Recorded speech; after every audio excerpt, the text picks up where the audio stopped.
to play basketball. 3,000! History with an exclamation point! Anthony for three. Bang! That one goes down, and the game is tied. The Yankees are champions of baseball.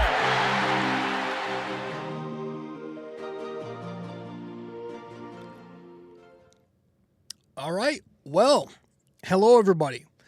Welcome to episode 998 of the podcast. I appreciate you all tuning in to BD4. We got some interesting news. Pretty much all good news, as the Yankees reported, or the rest of the Yankees reported to camp yesterday. And an interesting comment from the manager on the Yankees ace. And that is what we're going to discuss in this show for a few minutes here, because I found it interesting. We're talking about Gerrit Cole. And obviously, just a quick timeline here. If you've been living under a rock, Gerrit Cole missed all of 2025 with the elbow injury. He had to get Tommy John early in 2025. Didn't pitch. Began a throwing program back in August. I believe through his first bullpen session in early November. And then he reported to camp yesterday on February 11th, was it? Yes. Reported to camp yesterday in good shape. Looked good. Got the beard going. Bringing that back maybe. But he reports to camp, and Boone speaks to the media and made some interesting comments. You know, in a good way, I think. Saying that Gerrit Cole could appear in spring training action, actual exhibition spring training games by March. The Yankees are obviously aiming for his regular season return in June, possibly late May, you know. But yeah, I found that interesting how Boone said that he could appear in spring training games late in spring. That's very nice to hear. It's nice to know that he's that healthy, and I just hope they're careful with it. You know, the last thing I want is for the Yankees to rush him back and just try to fast track the process a bit, and it ends up in a disaster and he re-injures himself, God forbid, or just does not pitch well enough. But I don't, you know, if anybody knows pitching health and their own body, it's Gerrit Cole. Anybody who knows Cole knows he is very much informed of those types of things, and he is always looking to advance in the best ways possible. He's very careful with his body. He's into all the metrics, all the data, all that stuff. Gerrit Cole's like the best. You know, he's up there with like Trevor Bauer, the knowledge that he has on that stuff. So I do trust him. You just hope they're careful with it. And, you know, the entire mindset here should be, and is, to get this guy ready and ramped up and healthy for hopefully what is a long postseason run. That's the whole plan, right? The Gerrit Cole's 2026 should be all about the postseason. Everything they do, everything they think about regarding Gerrit Cole should be with the month of October on their minds.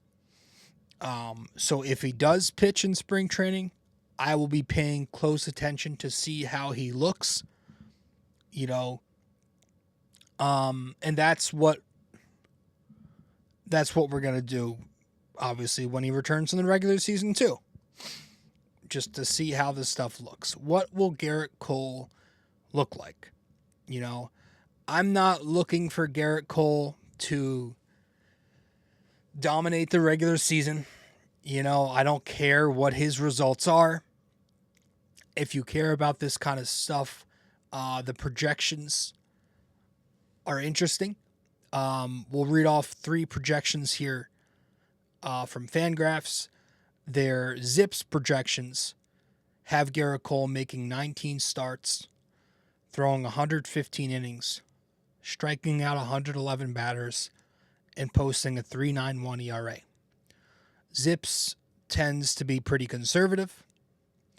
Steamer has Gerrit Cole making 23 starts, 134 innings, 137 strikeouts, and a 3.99 ERA. And Oopsie,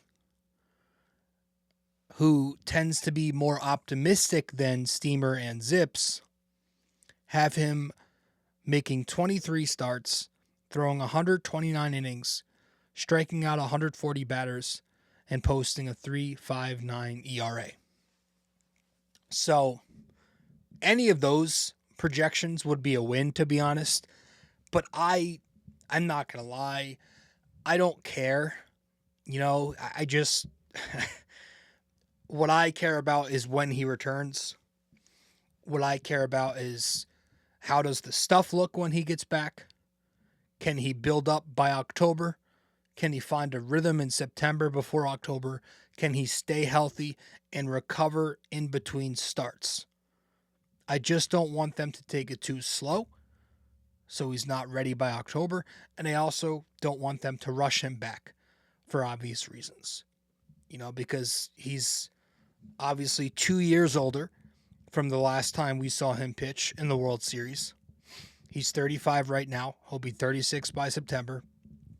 And he's coming off Tommy John surgery at that age with all the mileage underneath him, the innings, the 100-mile-an-hour fastballs. This is a high workload, high velo ace coming off Tommy John at that age. So I think it's completely normal to expect regression to some degree. Whether he's healthy, whether he's not going to be the guy he used to be. He's never going to throw another 130 pitch complete game shutout against the Houston Astros like he did 4 years ago. Those days are done. The stuff has already seen a decline the last couple of seasons anyway.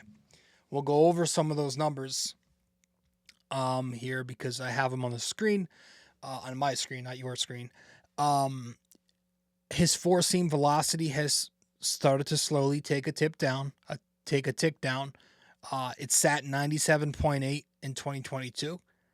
That went to 96.7 in 23, and then 95.9 in 24.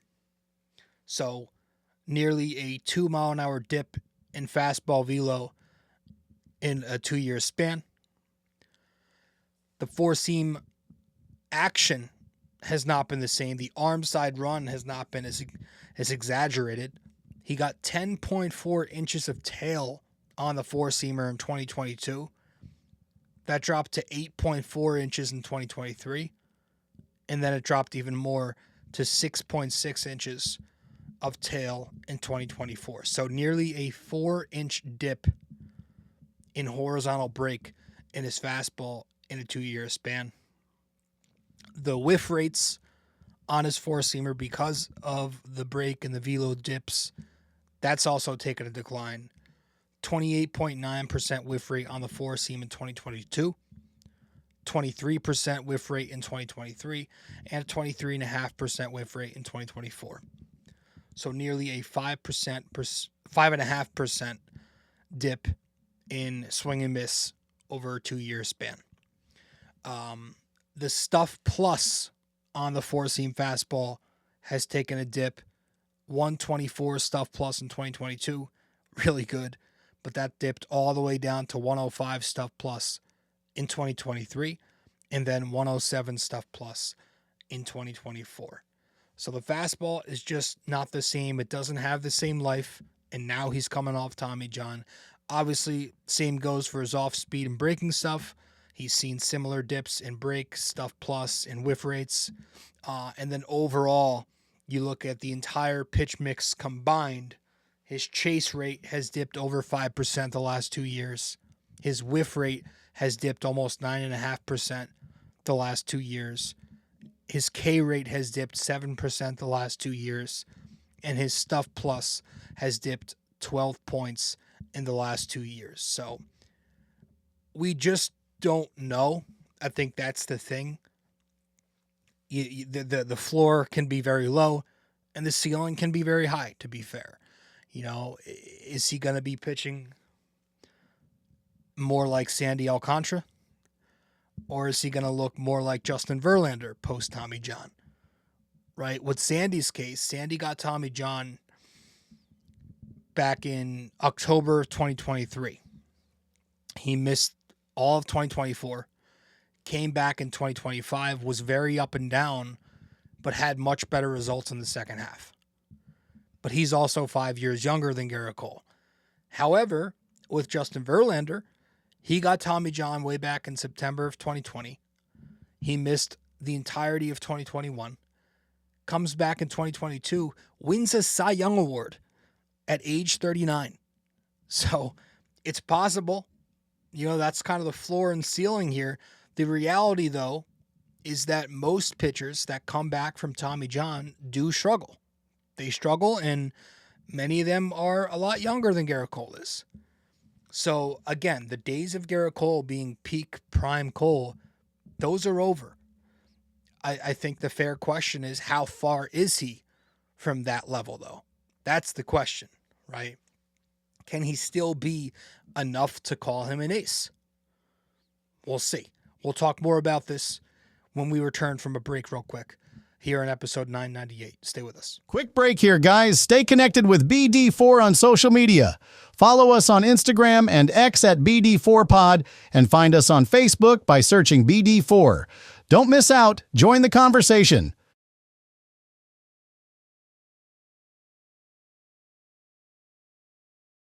Want more BD4? Subscribe to our YouTube channel and never miss an episode. Hit that like button, drop a comment, and share with your fellow fans. Don't forget to ring that bell so you're always the first to know when a new video drops. Love BD4 but don't have the time to sit down and watch? Don't forget to subscribe on Apple Podcasts and Spotify so you never miss an episode. And if you're enjoying the show, leave us a 5-star rating and a quick review. It helps us grow and keeps the conversation going. Okay, welcome back to the show, episode 998 of the podcast. I appreciate you all for tuning in. Talking about Gerrit Cole.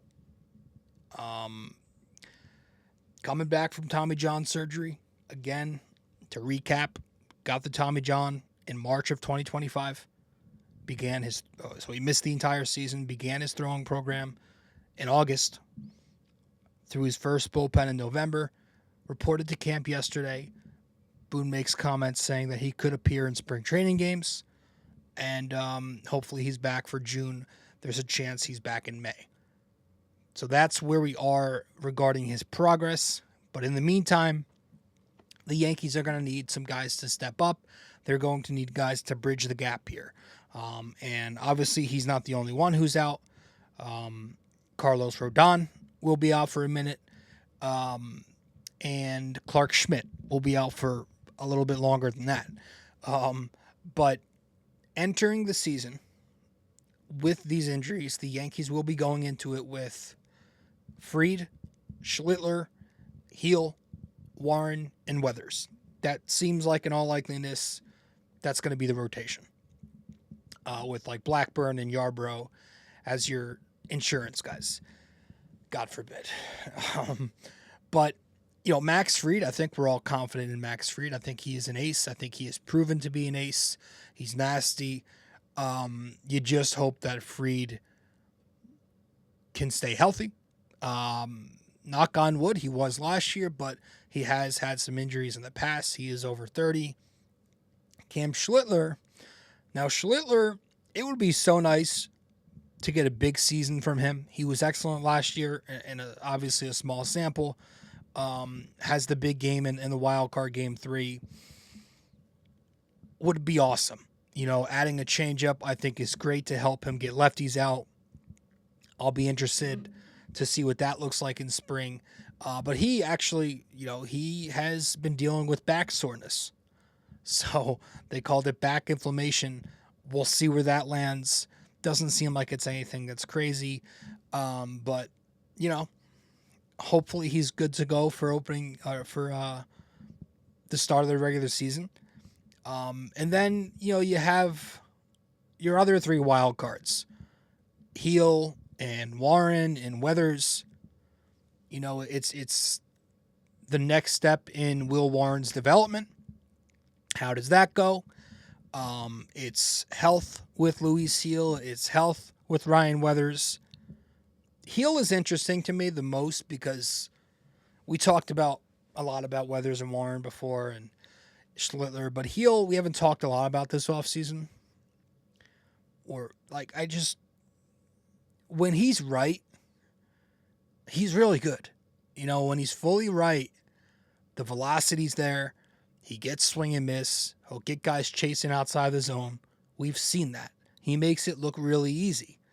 And when he's pitching like that, it's really easy to ignore the control issues. But last season, he still had the control issues while losing his stuff a little bit. He wasn't throwing as hard. He wasn't missing as many bats. He wasn't getting those chases. He just didn't look good. As much as the results on the surface level looked good, like the ERA was fine, the sustainability of it, not good. It's not something he can keep getting away with. So you hope that he has taken the offseason to get back into form, and you hope that he can stay healthy for the 2026 season here, because he's a big part of this. I loved his... I like Luis Heel when he's healthy. I think Luis Heel has such a diverse pitch mix. It's not deep, but he's got a fastball, he's got a changeup that he can go to lefties with, and he's got the slider that he can go with to get righties. He's got what you want from a starting pitcher. So he's going to be an interesting guy to follow. Again, Carlos Rodon back by May or maybe late April. It'd be nice, as long as he's healthy, to have him back. He can kind of be that guy. We've seen him be that second ace. Last year he was spectacular. So yeah, I mean this listen, you don't need me to say it. This Yankees rotation, it's got all the upside in the world to be the best in baseball, with its depth and its star power in it. But because of the age, because of the injuries, and because they had a pretty quiet offseason, it's also got the potential to get messy too. But overall, I do think, because of their depth, that they can weather the storm. No pun intended. And so if you're interested in hearing me talk more about the rotation, we have been doing episodes the entire offseason on some of the Yankees starting pitchers. About 4 days ago, in episode 993, we talked about Ryan Weathers. 2 weeks ago, episode 978, we talked about Cam Schlittler. 3 weeks ago, in episode 973, we talked about Will Warren. And if you go all the way back to a month ago, in episode 968, we talked about the initial Ryan Weathers acquisition. So go check out those episodes if you haven't yet. It's really good information. We dive into some of the analytics in there. Do I wish that the Yankees were more aggressive in acquiring starting pitching? Do I wish they went out and got Cabrera? Do I wish they were interested in Cease at the time? Do I wish they were able to land Peralta, of course, et cetera, et cetera, et cetera. There were a lot of names there that they missed out on or couldn't get, however you want to word it. But that's over. And this is what we're going into the season with. So I'm excited. I'm cautiously optimistic, as always, but the Gerrit Cole update today seemed to be a pretty good one. So we'll see. We'll see where this goes. And yeah, go Yankees. And I'll talk to you guys probably very soon. We'll be doing some episodes over the next week with the Knicks and All-Star break. So see you soon. Later. Hey guys, thank you for listening to BD4. Be sure to follow us on social media, subscribe to us on YouTube, and give us a 5-star rating on Apple Podcasts. We'll see you next time.